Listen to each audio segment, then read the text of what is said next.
मी हिंडलो ज्याच्यासाठी ते आले माझ्यासाठी. हो सोबत माझ्या अशी राहते जशी हो सावली. सोबत माझ्या अशी राहते जशी हो सावली. गुरु माऊली माझी गुरु माऊली, माझी गुरु माऊली, माझी गुरु माऊली, माझी गुरु माऊली, गुरु माऊली माझी गुरु माऊली.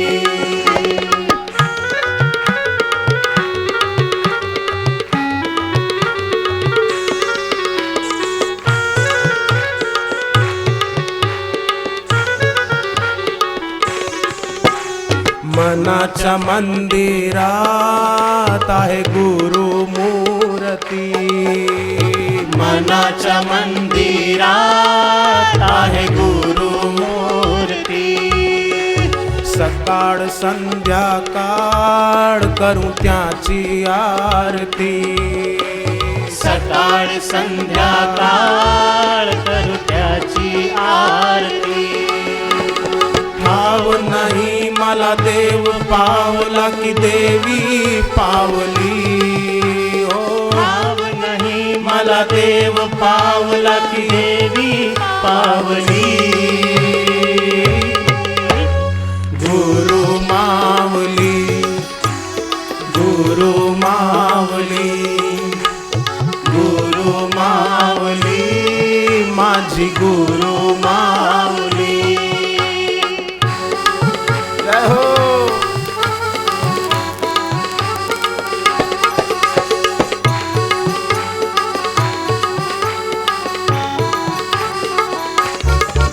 तुम्ही नेहमी सोबत माझ्या पण ऐकत नाही मन.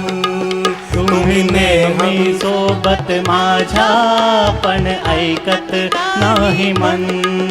अहो राहून राहून करतो हे तुझी आठवण. अहो राहून राहून करतो हे तुझी आठवण. रडत्या बाळाची हाक ऐकून आई धावली. हो रडत्या बाळाची हाक ऐकून आई धावली.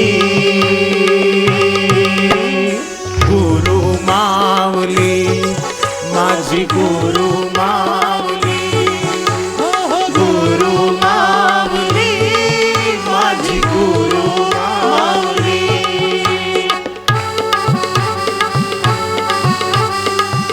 मैं तो ज्ञानेश्वर जी की समाधि पे गया था. ज्ञानेश्वर माऊली, उनके चरणों में मैंने प्रणाम किया और कहा कि आपकी जैसी गुरु भक्ति थी ऐसी मेरी भी करना बापू के प्रति.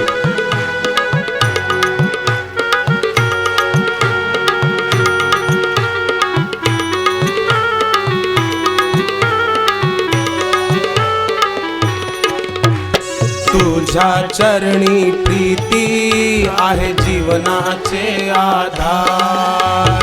तुझ्या चरणी प्रीती आहे जीवनाचे आधार. तुझ्या चरणी प्रीती आहे जीवनाचे आधार. तुझ्या चरणी प्रीती आहे जीवनाचे आधार. राहू तुझ्या पाशी तू आम्हा कर स्वीकार. राहू तुझ्या पाशी तू आम्हा कर स्वीकार. राहू तुझ्या पाशी तू आम्हा कर स्वीकार. राहू तुझ्या पाशी तू आम्हा कर स्वीकार. शबरी ने अपने गुरु को कहा कि मैं तुम्हारे पास रहूं गुरुदेव, मेरे को स्वीकार कर लो, मुझे अपने चरणों से दूर न करो. माझी गुरु माऊली, माझी गुरु माऊली, चरणी प्रीती आहे जीवनाचे आधार. तुझ्या चरणी प्रीती आहे जीवनाचे आधार. राहू तुझ्या पाशी तू आम्हा कर स्वीकार. राहू तुझ्या पाशी तू आम्हा कर स्वीकार. भक्तांनी तुझ्या या कीर्ती वाट पाहिली. गुरु माऊली माझी गुरु माऊली. गुरु माऊली माझी गुरु माऊली. गुरु माऊली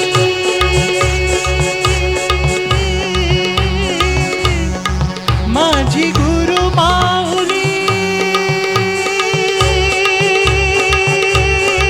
माझी गुरु माऊली. गुरु माऊली माझी गुरु माऊली. गुरु माऊली माझी गुरु माऊली. गुरु माऊली माझी गुरु माऊली. ओ गुरु माऊली माझी गुरु माऊली. मी हिंडलो ज्याच्यासाठी ते आले माझ्यासाठी. मी हिंडलो ज्याच्यासाठी ते आले माझ्यासाठी. सोबत माझ्या अशी राहते जशी हो सावली. सोबत माझ्या अशी राहते जशी हो सावली. गुरु माऊली माझी गुरु माऊली. गुरु माऊली माझी गुरु माऊली. विठ्ठल विठ्ठल विठ्ठला विठ्ठल विठ्ठल विठ्ठला. विठ्ठल विठ्ठल विठ्ठला. विठ्ठल विठ्ठल विठ्ठला. विठ्ठल विठ्ठल विठ्ठला. विठ्ठल विठ्ठल विठ्ठला. विठ्ठल विठ्ठल विठ्ठला. विठ्ठल विठ्ठल विठ्ठला. ओ विठ्ठल विठ्ठल विठ्ठला. विठ्ठल विठ्ठल विठ्ठला. विठ्ठल विठ्ठल विठ्ठला. विठ्ठल विठ्ठल विठ्ठला. विठ्ठल विठ्ठल विठ्ठला. विठ्ठल विठ्ठल विठ्ठला. विठ्ठल विठ्ठल विठ्ठला. विठ्ठल विठ्ठल विठ्ठला. विठ्ठला.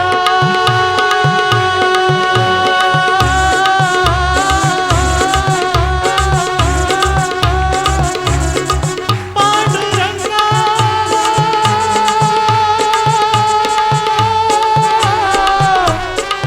पांडुरंगा.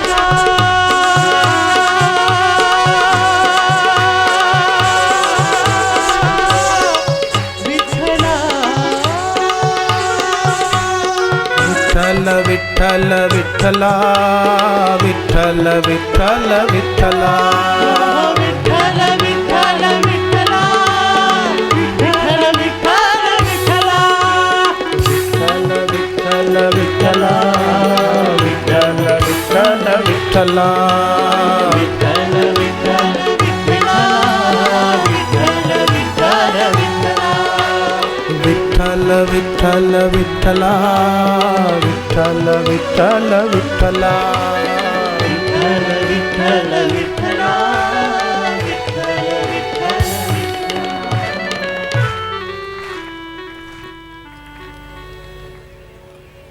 जीवन अनमोल है, इसको हम सभी सार्थक करें और हमें वही प्यारे लगे। महापुरुषों का आदर क्यों होता है? क्योंकि उन्होंने संसार का चिंतन न करके भगवान का चिंतन किया। हमें सोचना चाहिए कि वासना क्या नुकसान करती है और उपासना क्या फायदा करती है। अभी हमने भगवान के नाम का, गुरु के नाम का कीर्तन किया, कितना आनंद आया। हृदय के तार झंकृत हो गए, मानो अनजला दिया जलने को तैयार है। हृदय के बंद द्वार मानो खुलने को तैयार हैं।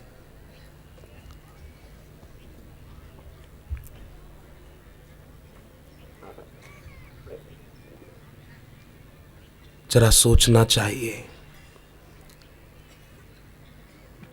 हम सद्गुरु का कहना मानते हैं या संसार में रचे पचे लोगों का कहना मानते हैं, जो सदा हित चाहते हैं और करते हैं, जिन्होंने हमारा कभी अहित नहीं किया, कभी हमको धोखा नहीं दिया। वो अच्छे लगते हैं कि धोखा देने वाले अच्छे लगते हैं? अगर वो अच्छे लगते हैं तो भला कैसे होगा? हम उनको याद न भी करें फिर भी वो हमारा हित चाहते हैं।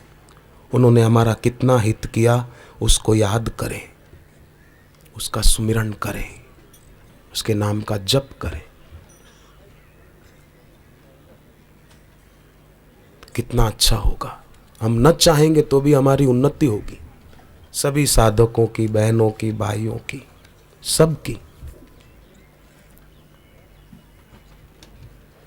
इतनी आप सबकी भावना है, देखकर सचमुच बहुत प्रसन्नता होती है कि घर में रहकर भी भले कपड़े साधु के नहीं पहने हैं, पर दिल में कितनी साधुताई है आपके। सदैव याद रखना है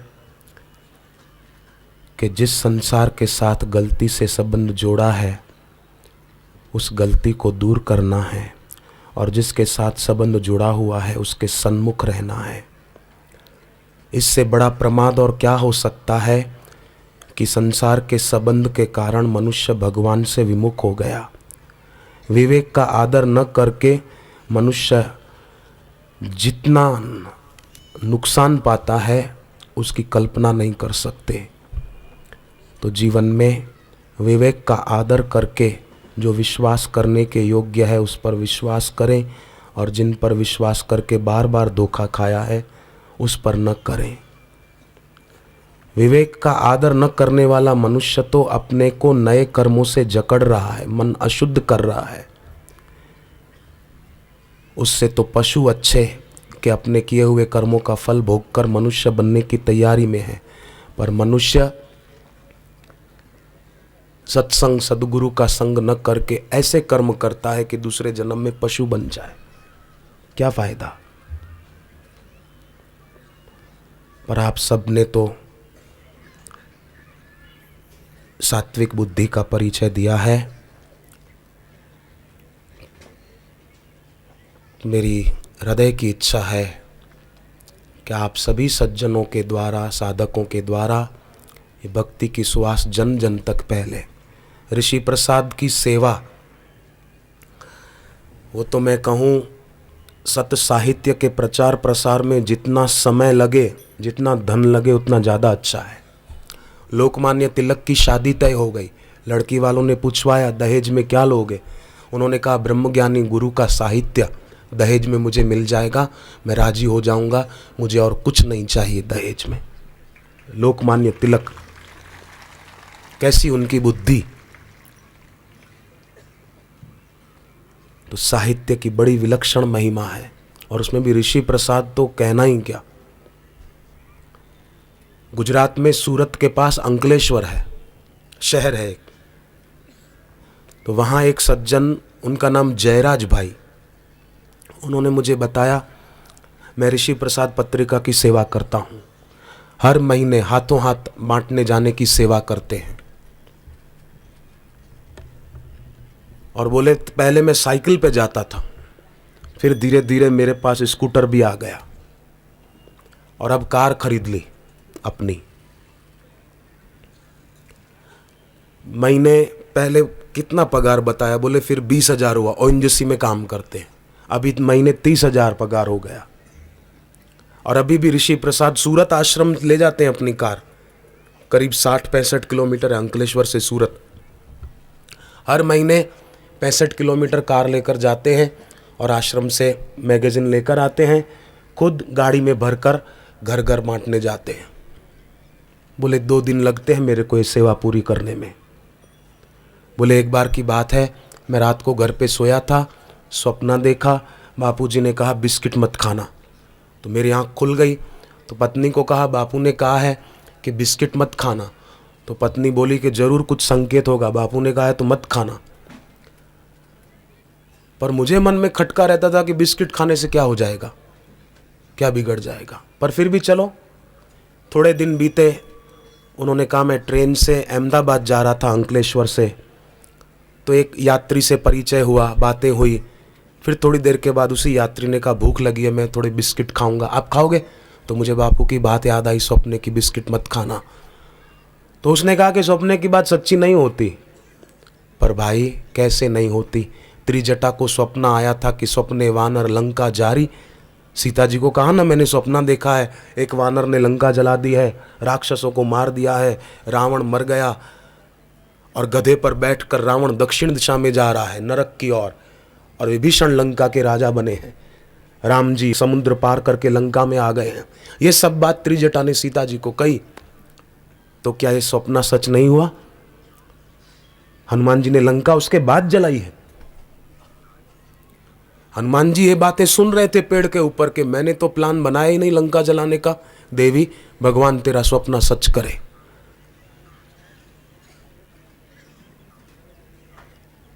तो जिसका हृदय शुद्ध होता है और भक्ति होती ना, तो प्रेरणा मिल जाती है सपने में भी। और सपने में अगर गुरु जी के दर्शन हो ना, समझ लेना हमारी आध्यात्मिक उन्नति होने वाली है, इसलिए उनके दर्शन हो गए, कुछ हमारा प्रोग्रेस, आध्यात्मिक उत्थान होने वाला है। रात को सोने से पहले उनके स्वरूप का ध्यान करके सो जाएं, मन में प्रार्थना कर दें थोड़ी बस। तो बोले नहीं मैं नहीं खाऊंगा। पर उस आदमी ने कहा कि सपने की बात सच्ची थोड़ी होती है, आप खा लो। तो उनकी बातों में आकर उसने खा लिया तो वो क्लोरोफॉर्म वाला था।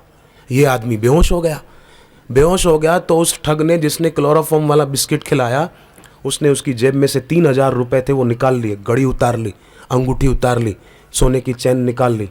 वो तो रफू चक्कर हो गया। अब ये बेहोश पड़ा रहा। अहमदाबाद रेलवे स्टेशन गाड़ी रुकी, सब पैसेंजर उतर गए, ये बैठे रहे। रेलवे पुलिस आई कि ये आदमी बेहोश पड़ा है, क्या बात है। हॉस्पिटल पहुंचाया पुलिस ने उसको, उसकी जेब में देखा, फ़ोन नंबर वगैरह देखा, उनके घर वालों को फ़ोन किया, आए, तब वो होश में आया थोड़ी देर के बाद। तब उसको हुआ कि अरे उसने बिस्किट खिलाया और वो नशे वाला था, सब लूट कर ले गया। काश मैंने बापू की बात मान ली होती। बापू ने पहले ही सपने में कहा था बिस्किट मत खाना, पर मैंने बापू जी की बात काट दी और उनकी आज्ञा की अवहेलना करके वो खाया, तो ये दुर्दशा हुई। और अब मैं बात नहीं काटूंगा। तब से वो बहुत आनंद में रहते हैं, साधना भी करते हैं, सेवा भी करते हैं। तो ऋषि प्रसाद पत्रिका बड़ी दिव्य पत्रिका है, मराठी भाषा में भी छपती है। तो उसका लाभ उठाना, दूसरों को भी दिलाना।